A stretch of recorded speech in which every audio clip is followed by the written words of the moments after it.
The cemetery sat on a hill overlooking the small town of Millbrook, Pennsylvania, a place so unremarkable that most maps forgot to include it, and most travelers passed through without stopping long enough to learn its name. Rows of weathered headstones stretched across the browning grass like crooked teeth in an ancient mouth, marking the final resting places of generations of farmers, factory workers, miners, and all the other ordinary people who had lived and died in this forgotten corner of Appalachia, without ever making headlines or accumulating fortunes, or doing anything that the wider world would consider noteworthy. The October wind cut through my black suit jacket with a sharpness that seemed personal, as if the weather itself wanted to remind me that grief was supposed to be uncomfortable. That mourning the dead was not meant to be a pleasant experience, regardless of how well prepared you thought you were for the inevitable. My father's casket sat suspended over the freshly dug grave, a simple pine box that he had specified in the handwritten instructions I found in his nightstand drawer 3 days ago, when I began the grim process of sorting through his belongings.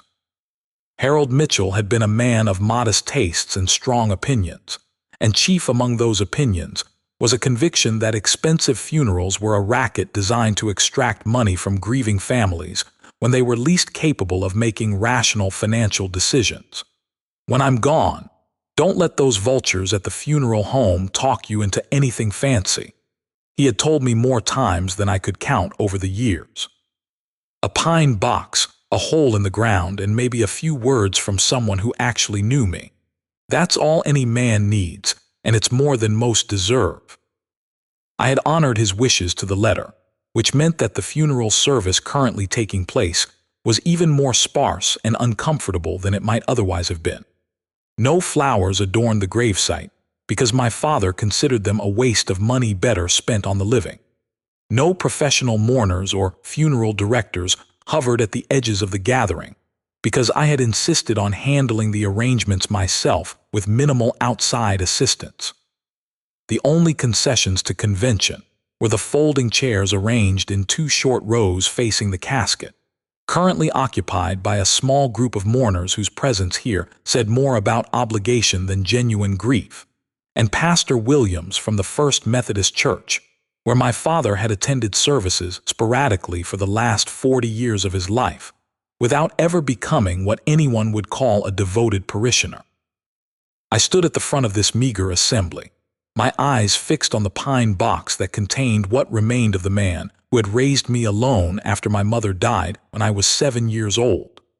Harold Mitchell had been 68 years old when his heart finally gave out 3 days ago, collapsing in the small vegetable garden behind the house where he had lived for the entirety of my memory. The neighbor who found him said he looked peaceful, as if he had simply decided to lie down among his tomato plants and take a nap from which he chose not to wake. I wanted to believe that was true, that his passing had been gentle and painless after a life that had contained more than its share of hardship and struggle. But I also knew my father well enough to suspect that he had probably been annoyed about something in his final moments, perhaps a rabbit that had been eating his lettuce, or a tomato that wasn't ripening as quickly as he thought it should. Harold Mitchell had never been a man at peace with the world, and I doubted that death had changed his fundamental nature. What struck me most forcefully as I stood there in the cutting wind was how few people had come to say goodbye. Besides myself, there were only 11 other mourners, and I use that term loosely because most of them were clearly present for reasons that had nothing to do with honoring my father's memory. My wife Victoria sat in the front row, her designer black dress and immaculate makeup marking her as someone who did not belong in this humble setting among these humble people. She had worn sunglasses despite the overcast sky, an affectation that I suspected was intended less to shield her eyes from non-existent glare than to hide the fact that she had not shed a single tear since learning of my father's death. Her posture radiated boredom and impatience, her body angled slightly toward the parking lot, as if she were calculating how quickly she could escape this dreary scene and return to the comfortable life we had built 300 miles away in the suburbs of Philadelphia. Beside Victoria sat her mother, Helena Ashworth-Chen, a woman whose very presence at this funeral was a mystery I had not yet solved. Helena had met my father exactly twice in the 7 years since I married her daughter, and on both occasions she had treated him with a condescension so obvious that even my socially oblivious father had noticed and commented upon it afterward. "That woman looks at me like I'm something she stepped in," he had observed after the first meeting, a Thanksgiving dinner at my house that had been awkward from the moment Helena walked through the door and surveyed my modest home with the expression of someone who had accidentally wandered into a homeless shelter. "I don't know what you see in that family, son, but I hope you know what you're getting yourself into." I had dismissed his concerns at the time, attributing them to the natural friction between working-class sensibilities and upper-middle-class pretensions. Helena Ashworth-Chen came from old money, or what passed for old money in the Philadelphia suburbs, her family having made their fortune in textiles 3 generations ago, and having spent the intervening decades cultivating the kind of refined superiority that comes from never having to worry about paying bills or fixing your own car, or doing any of the countless tasks that occupy the time and energy of ordinary people. She had raised her daughter to expect a certain standard of living, a certain caliber of husband, and I had never quite measured up to those expectations despite my successful career as a software engineer and my ability to provide Victoria with a comfortable, if not luxurious, existence. Also present in the small gathering of mourners were Helena's husband Richard, a mild-mannered accountant who had long ago surrendered any independent opinions to his domineering wife, Victoria's brother Alexander, a 35-year-old investment banker, whose chief accomplishments in life seemed to be spending money he hadn't earned and looking down on people who actually worked for a living, and Alexander's wife Clarissa, a former beauty queen whose vacant expression suggested that her thoughts, such as they were, had wandered somewhere far more interesting than this dreary hillside cemetery in rural Pennsylvania. The remaining mourners were people who had actually known my father, his neighbor Ed Kowalski, who had discovered the body, Martha Chen from the diner where my father ate breakfast every morning for the past 30 years, old Jim Brennan, who had worked alongside my father at the now-closed steel mill for 2 decades before they both got laid off in the restructuring of the 1990s, and a handful of other local residents, whose weathered faces and calloused hands marked them as members of the same working-class world that had shaped my father's life and values.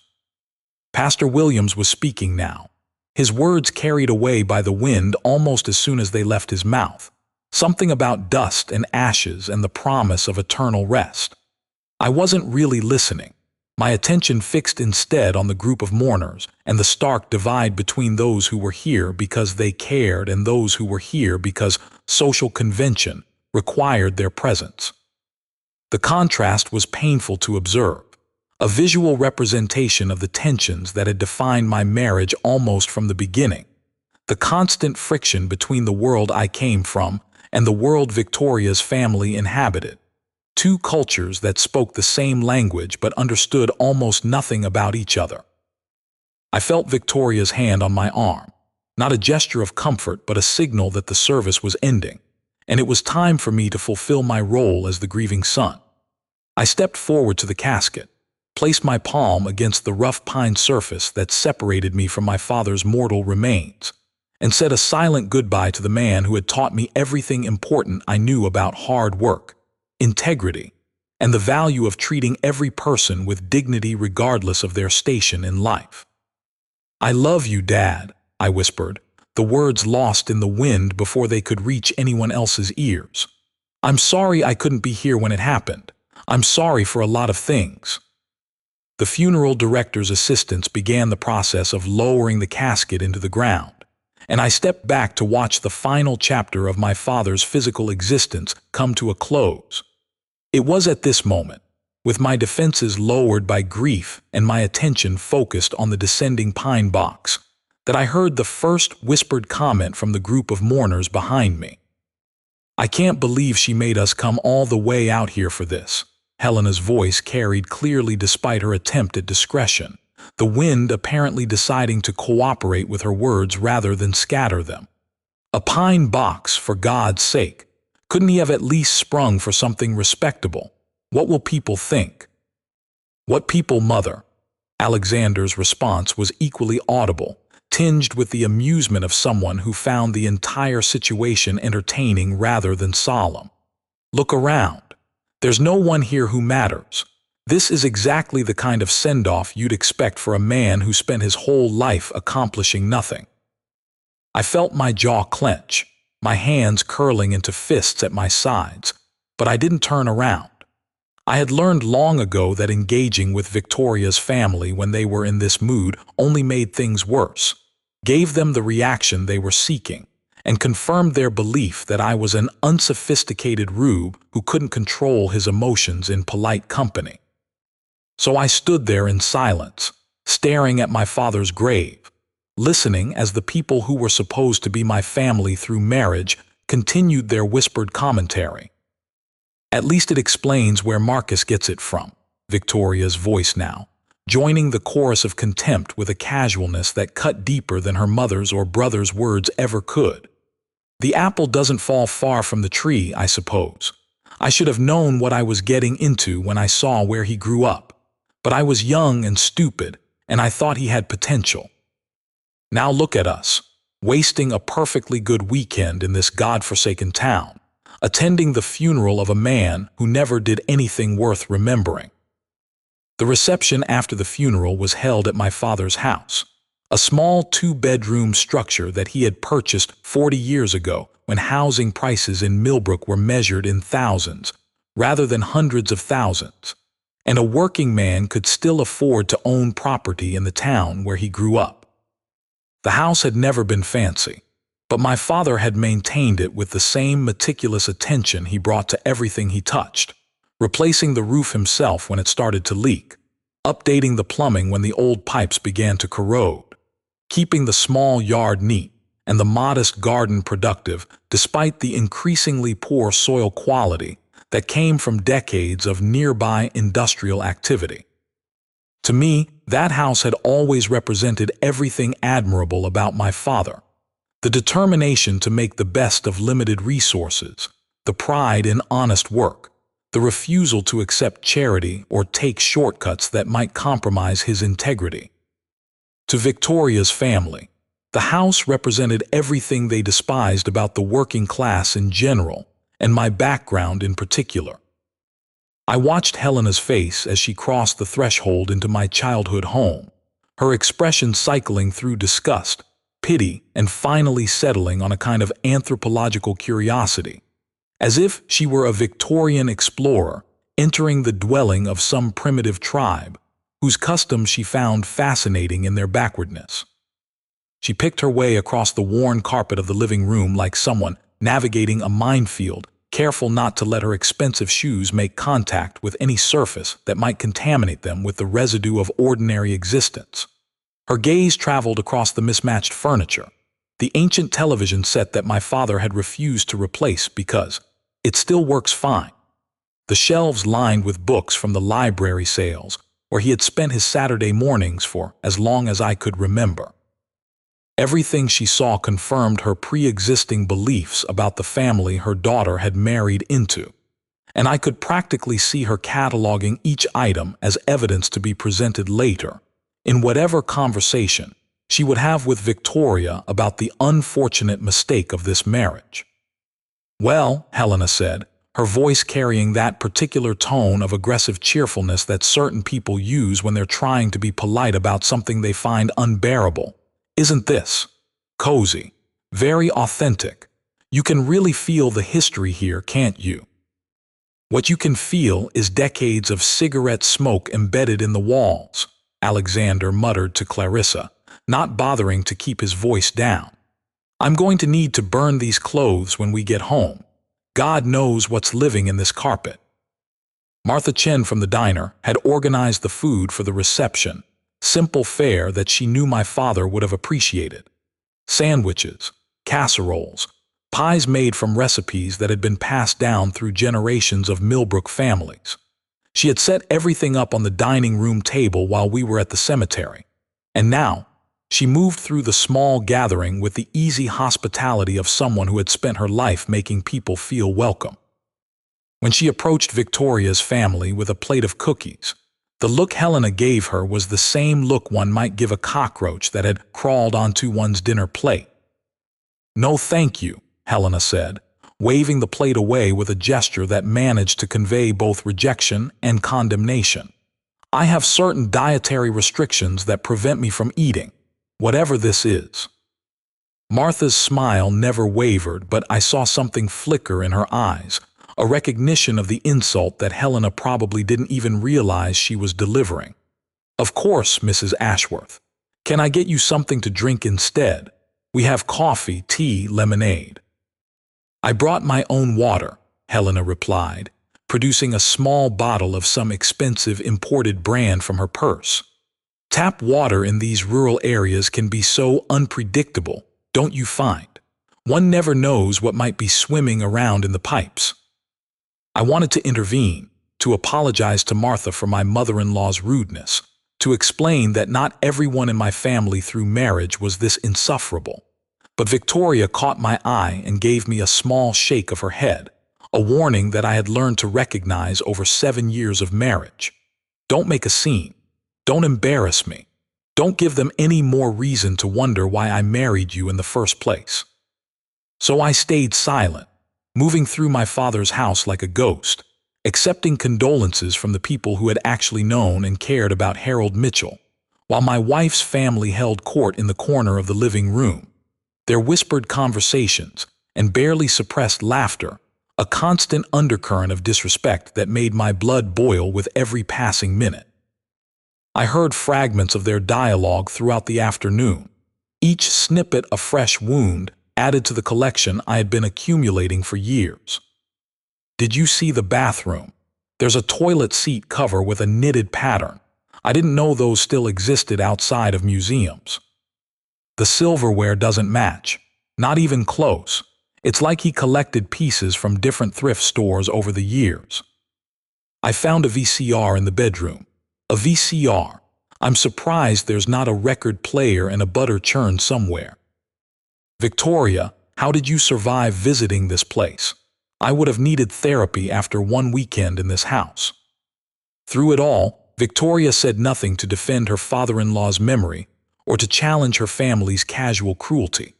She sat with them in that corner of the living room, occasionally offering a small laugh or a nod of agreement, complicit in their mockery through her silence if not her active participation. I watched her from across the room and wondered, not for the first time, what had happened to the woman I had fallen in love with 8 years ago. That Victoria had seemed interested in who I was as a person, had asked questions about my childhood and my father, and the experiences that had shaped me into the man I became. That Victoria had told me she admired my work ethic, my integrity, my refusal to compromise my values for money or status. Where had that woman gone? When had she been replaced by this stranger who sat with her family and watched them desecrate the memory of a good man without offering a single word of protest? The answer, I knew, was complicated. It hadn't happened all at once, this transformation of my wife from partner to adversary. It had been gradual, a slow erosion of connection and respect that had accelerated after we moved to Philadelphia to be closer to her family 3 years ago.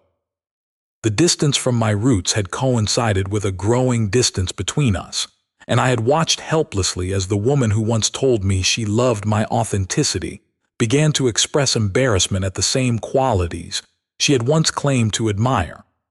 My accent, which she had called charming when we first met, became something she asked me to tone down in front of her colleagues. My stories about growing up in Millbrook, which she had once found fascinating, became topics she steered conversations away from at dinner parties. My father, whom she had initially described as a character with grudging affection, became a source of shame that she preferred not to acknowledge. I had tried to talk to her about these changes, tried to understand what was happening to us and whether it could be fixed. But every conversation ended the same way, with Victoria insisting that I was imagining things, that she still loved me, that the problem was my oversensitivity rather than her changed behavior. And because I loved her, because I remembered the woman she had been and hoped she might become that woman again, I accepted her explanations and tried to adapt to her expectations rather than confronting the reality of what our marriage had become.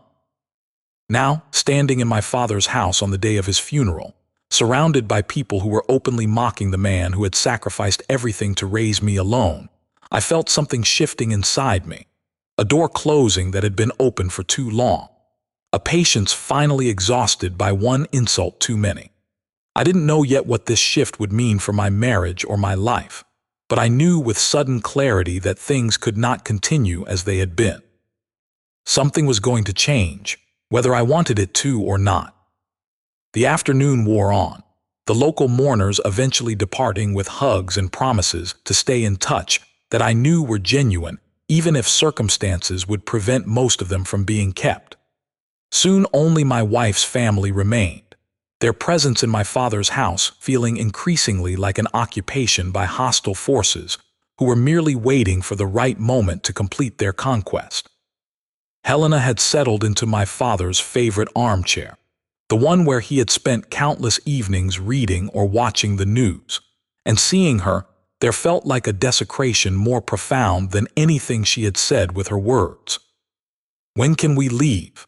Alexander asked, not bothering to lower his voice since there was no longer any pretense of respecting the solemnity of the occasion.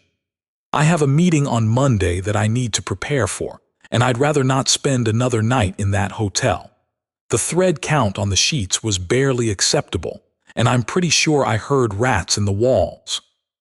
"Soon," Victoria replied, glancing at me with an expression that managed to be both apologetic and impatient. "Marcus just needs to deal with some paperwork regarding the estate, and then we can go. It shouldn't take long.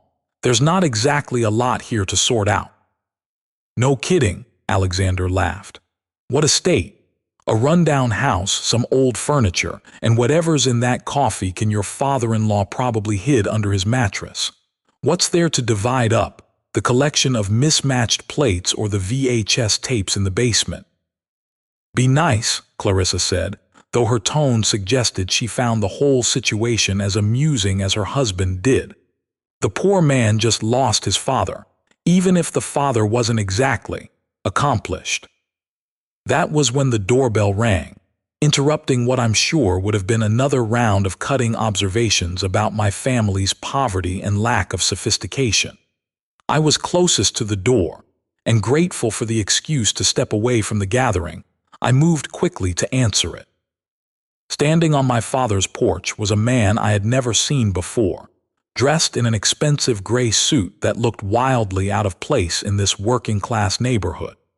He was in his 60s, with silver hair combed back from a face that seemed professionally neutral in a way that suggested years of legal training. In his hands he carried a leather briefcase that probably cost more than my father's monthly pension, and his expression as he looked at me was one of polite sympathy mixed with something that might have been anticipation. "Mr. Marcus Mitchell," he asked, extending his hand. "I'm Jonathan Whitmore from Whitmore, Chen and Associates. I was your father's attorney. I'm sorry for your loss and I apologize for the intrusion at such a difficult time. But I have some urgent matters to discuss with you regarding your father's estate. May I come in?" I stepped aside to let the attorney enter, my mind racing with questions that I couldn't immediately formulate into coherent sentences. My father's attorney. I hadn't known my father had an attorney. Harold Mitchell had been the kind of man who handled his own affairs, who distrusted lawyers and accountants and anyone else who made their living shuffling papers rather than doing real work.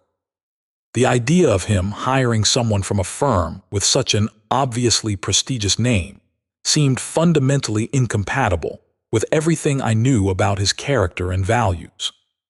"I don't understand," I said as I led Jonathan Whitmore into the living room, painfully aware of the curious stares from Victoria's family as they assessed this unexpected visitor. My father never mentioned having a lawyer. Are you sure you have the right Harold Mitchell? Whitmore smiled, a practiced expression that suggested he had anticipated this confusion. I'm quite sure, Mr. Mitchell. Your father engaged my firm's services 17 years ago, shortly after you graduated from college. Our relationship was unconventional, to say the least.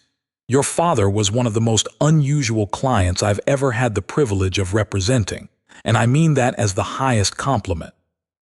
Helena had risen from my father's armchair, her curiosity apparently overcoming her contempt for the surroundings. "Forgive me for interrupting," she said, her voice carrying that honey-sweet tone she used when she wanted information from someone she considered socially significant. "But did you say Whitmore, Chen and Associates?"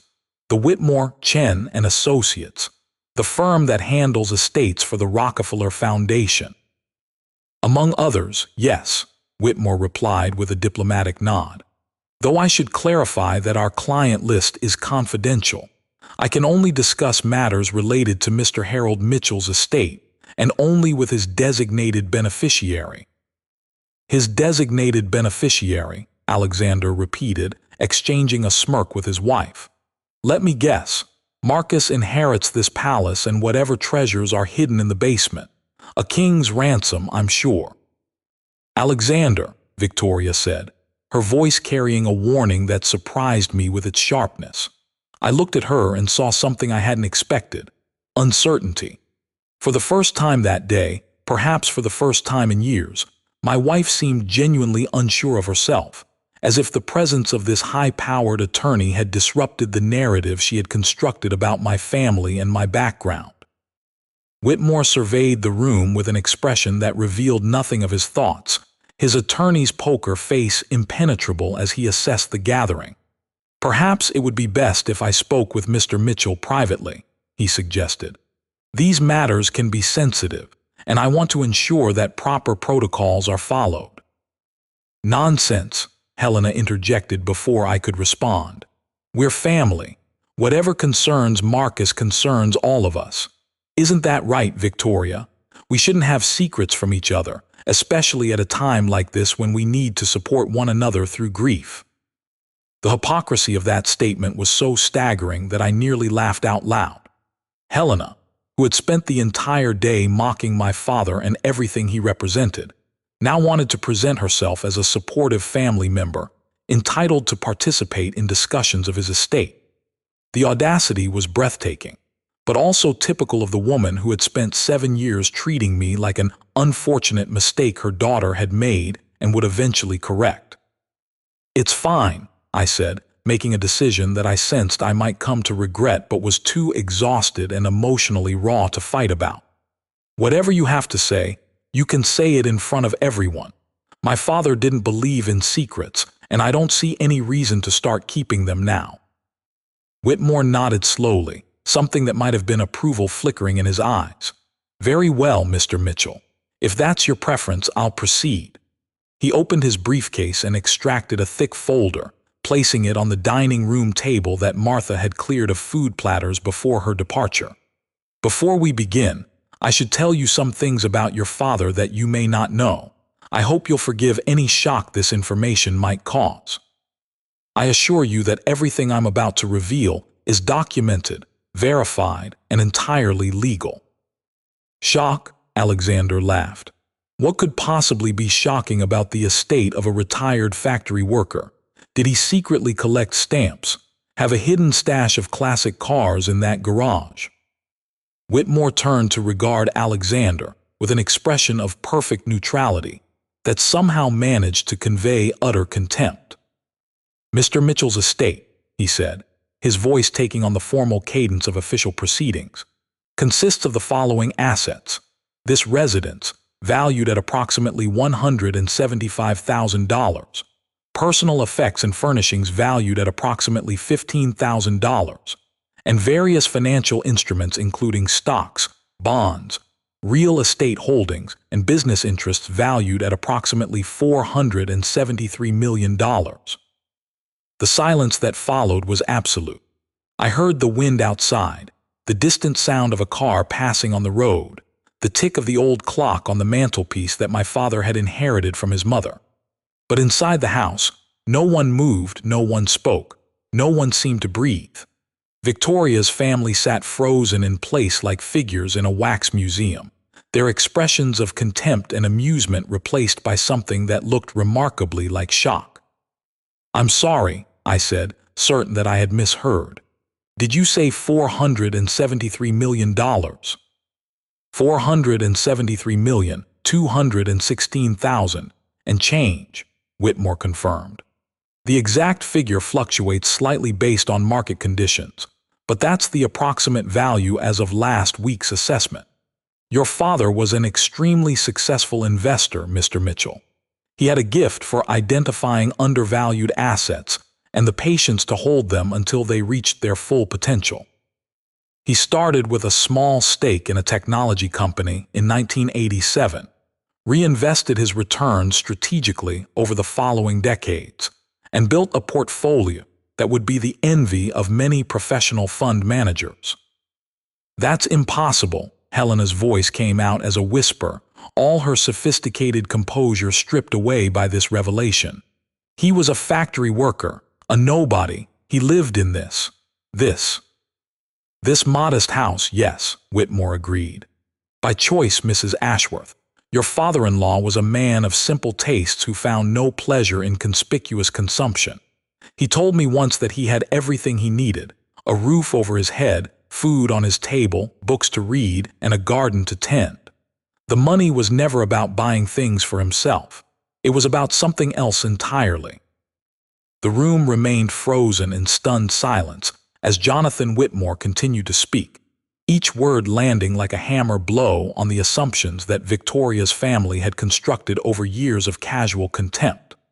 I watched their faces as the attorney laid out the details of my father's secret life, and I saw something I had never expected to witness: genuine fear replacing the smug superiority they had worn like armor since the moment they arrived in Millbrook. "Your father first came to me in 2007, Whitmore explained, settling into one of the dining room chairs with the ease of a man who had delivered surprising news many times before. He had already accumulated a substantial fortune by that point, but he was concerned about estate planning and, more importantly, about protecting his privacy. Harold was a deeply private man, as I'm sure you know, Marcus.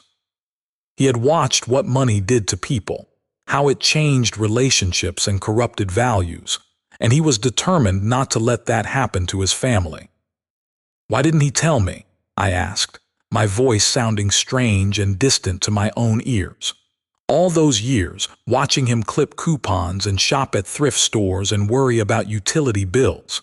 Why would he pretend to be poor when he had all this money? Whitmore's expression softened with something that looked like genuine affection. "Your father had several reasons, but the primary one was you, Marcus. He wanted you to develop the character that comes from earning your own way, from facing challenges without a safety net, from building a life through hard work rather than inheritance. He was extraordinarily proud of the man you became, the career you built, the integrity you maintained despite the temptations that come with modern life. He told me many times that his greatest investment wasn't any stock or property, but the values he instilled in his son." I felt tears forming in my eyes, grief mixing with a complex cocktail of other emotions I couldn't immediately name. All those years of worrying about my father, sending him money when I could afford it, feeling guilty that I couldn't provide him with a more comfortable retirement. And all along he had been wealthier than I could have imagined, choosing to live simply because that was what made him happy. "This is absurd." Alexander's voice cut through my emotional turbulence with its characteristic edge of dismissal, though I could hear uncertainty beneath the bravado. "You're telling us that this man, this factory worker who lived in this shack, was secretly worth almost $500 million, and he chose to live like this. That's not frugality, that's mental illness." "I assure you, Mr. Ashworth, that your father-in-law was of completely sound mind," Whitmore replied, a hint of steel entering his voice. "I have documentation from 3 independent psychiatric evaluations conducted over the years, all of which confirmed that Harold Mitchell was mentally competent and fully understood the implications of his financial decisions. He simply had different values than those you might be accustomed to. He believed that wealth was a tool for doing good, not a measure of personal worth.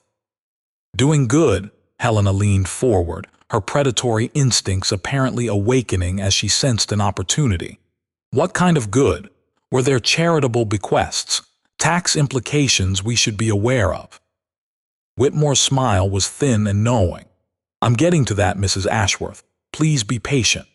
He turned back to me, his expression becoming more serious. Marcus, your father spent considerable time thinking about how to distribute his estate after his death. He had very specific wishes, and he asked me to ensure they were carried out exactly as he specified.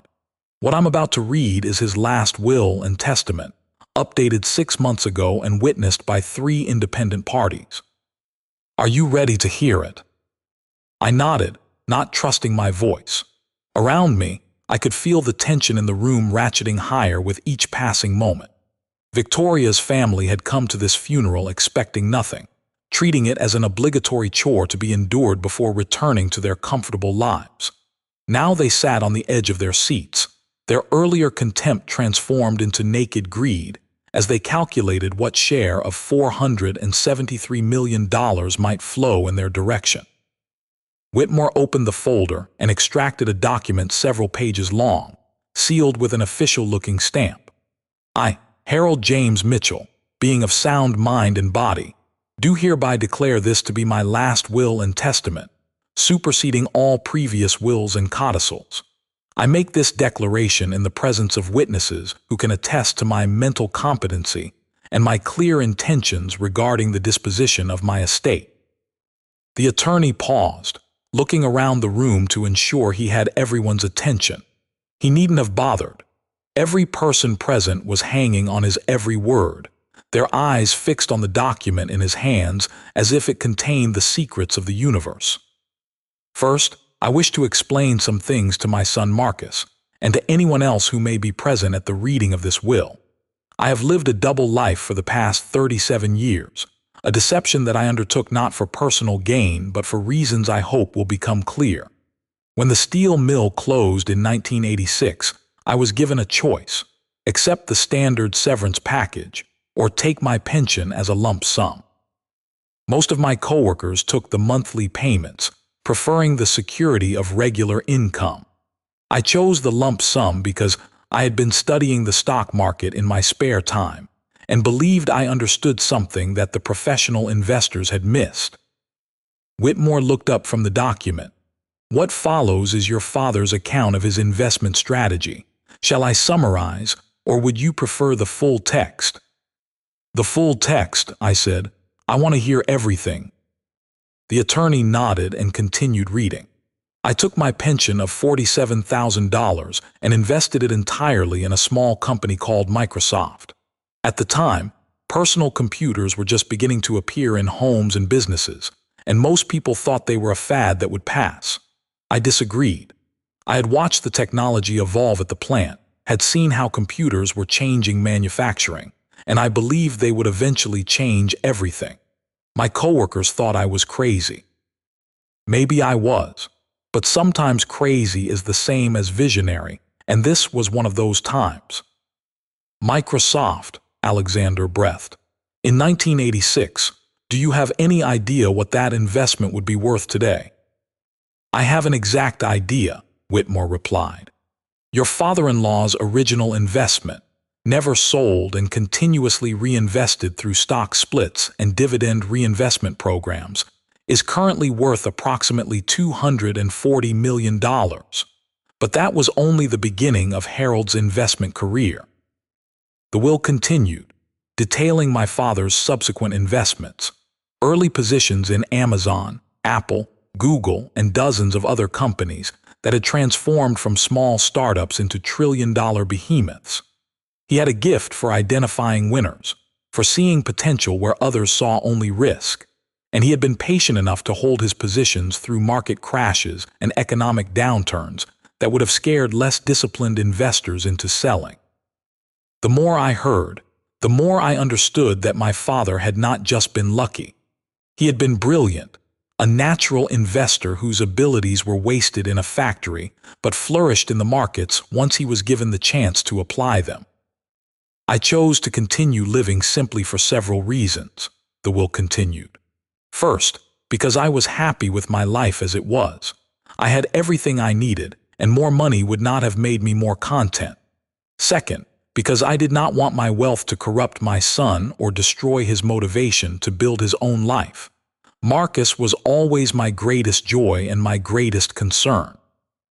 I watched him grow from a curious child into a hardworking man, and I was determined not to let inherited money undermine the values he had developed through his own efforts. Third, because I wanted to observe.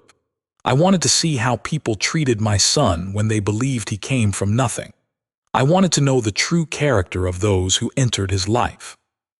Whitmore paused, and I saw his eyes flick briefly toward Victoria before returning to the document. My stomach clenched with a premonition of what was coming next. I have watched my son's marriage with growing concern over the past 7 years.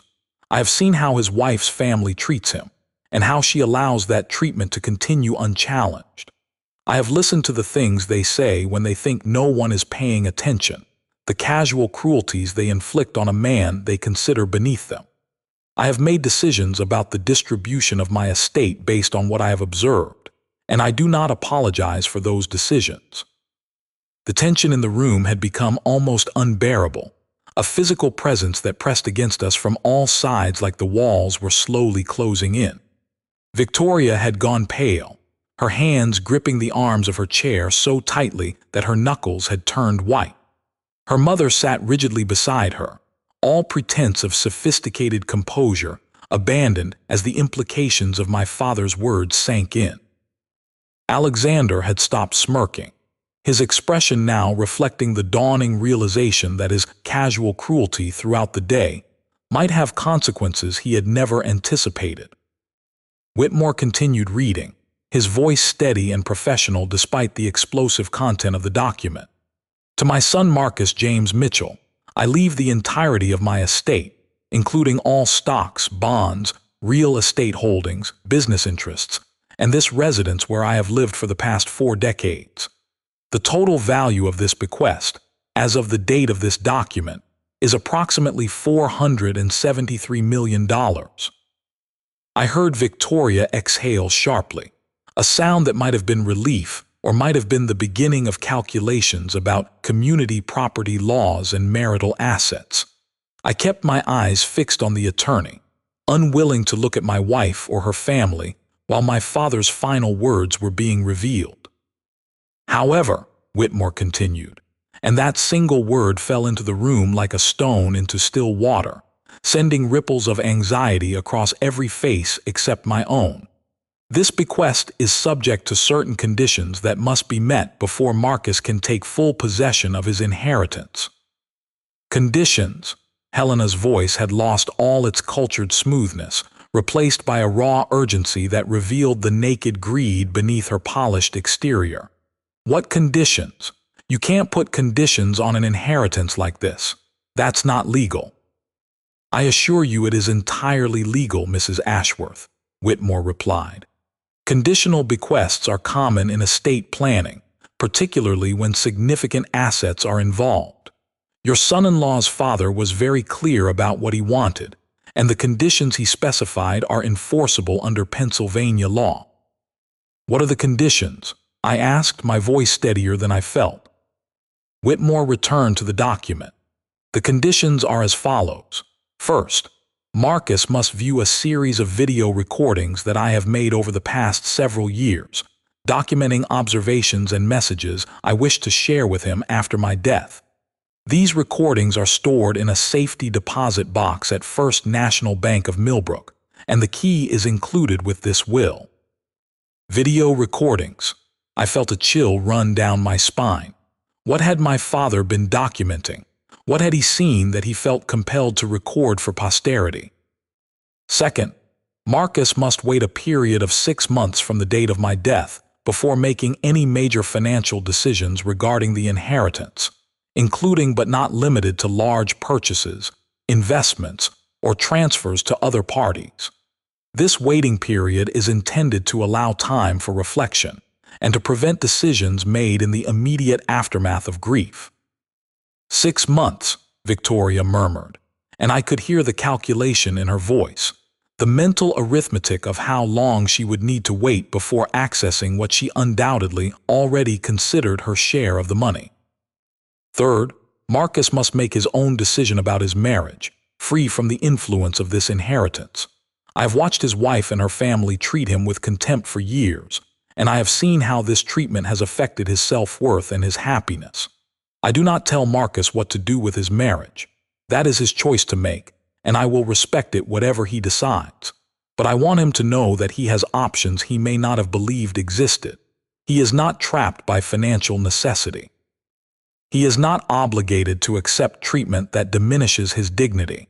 Whatever he chooses, I want him to choose it freely, with full knowledge of his circumstances. The room had gone completely silent. Victoria sat frozen, her face a mask that revealed nothing of her thoughts. Her mother and brother had stopped fidgeting, stopped exchanging glances, stopped doing anything except staring at the attorney as if he were a judge pronouncing sentence. I felt the weight of my father's words settling over me like a mantle, the understanding that he had seen everything, known everything, and had chosen to let me find my own way rather than intervening directly in my life. "That's outrageous," Helena finally managed. "He's trying to manipulate his son from beyond the grave. He's trying to destroy Victoria's marriage out of spite because she had the good taste to be born into a family with standards. This will should be challenged. We should contest it immediately." "You are welcome to try," Whitmore said, his tone suggesting that such an attempt would be both futile and unwise. "But I should warn you that Harold Mitchell anticipated exactly this response. He spent considerable resources ensuring that his will was ironclad, and he left detailed documentation of his mental state and his reasoning for every provision. Any challenge would not only fail but would likely result in the challenger bearing significant legal costs." "There's more," I said, watching Whitmore's face, "isn't there?" The attorney nodded slowly. "There is one more provision, yes. Your father called it his insurance policy. Shall I continue?" "Yes." Whitmore turned a page in the document. "In the event that anyone present at the reading of this will has, during the course of the funeral proceedings, made disparaging remarks about myself, my home, my lifestyle, or my son, I wish to address those remarks directly through a recording that I have prepared for this occasion." "A recording?" Alexander's voice cracked on the word.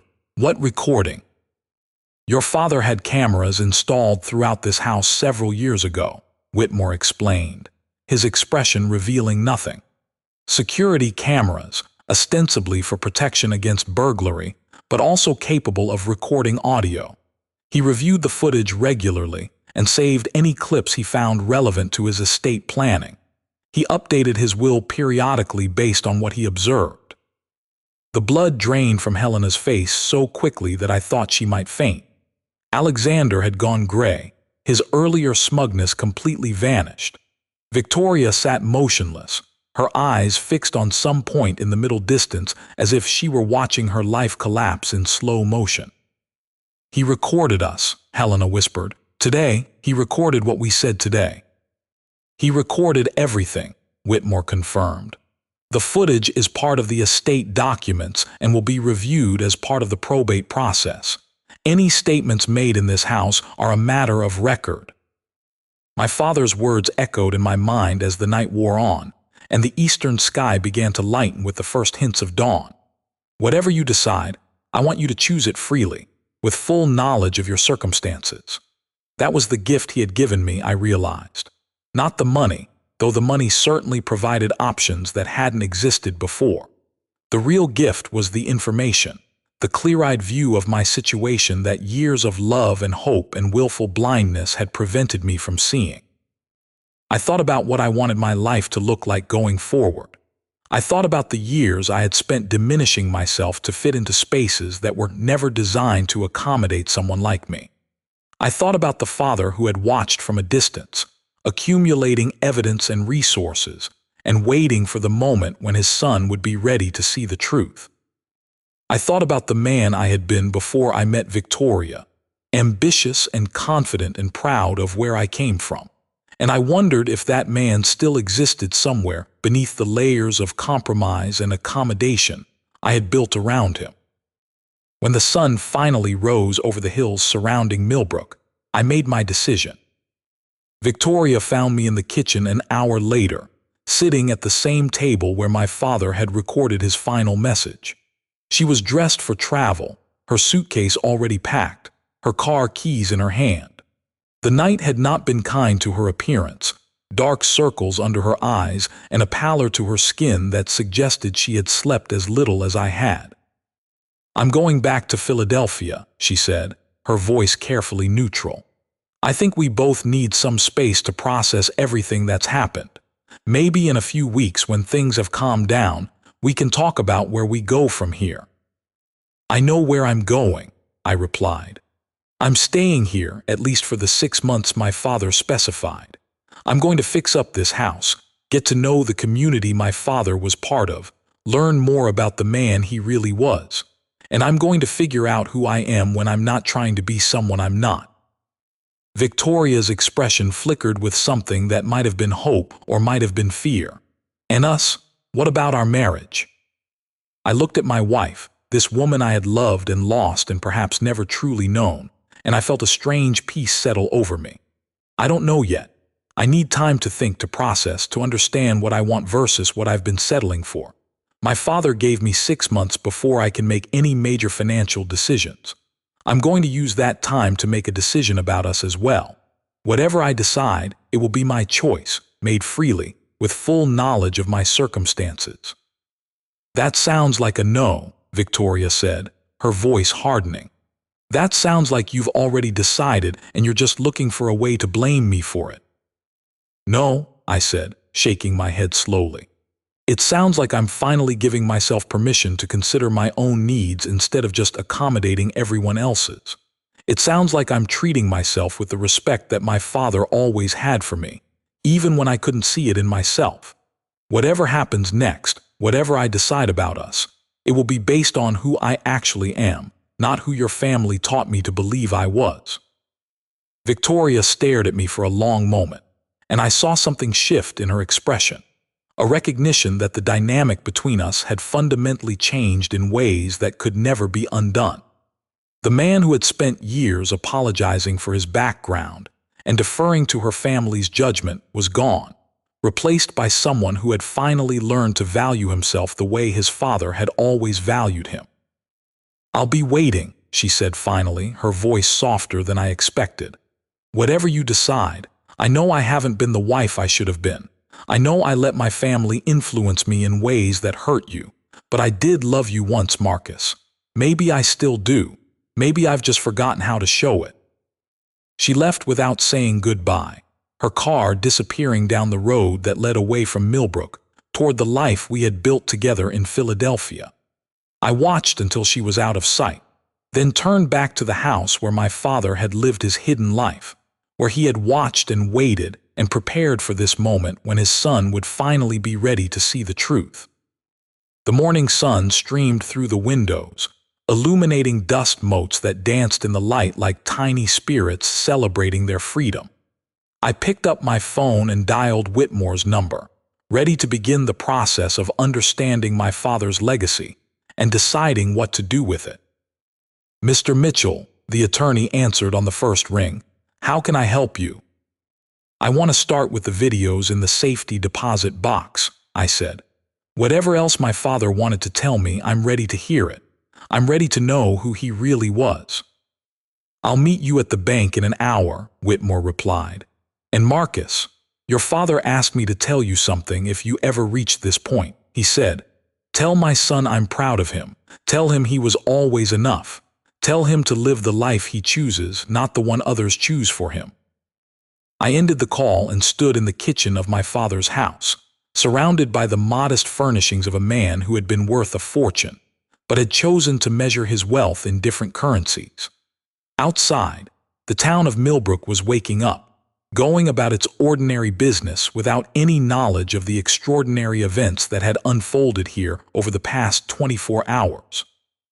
My wife's family had mocked me at my father's funeral, believing they were insulting a man with nothing and a son who had inherited that nothing.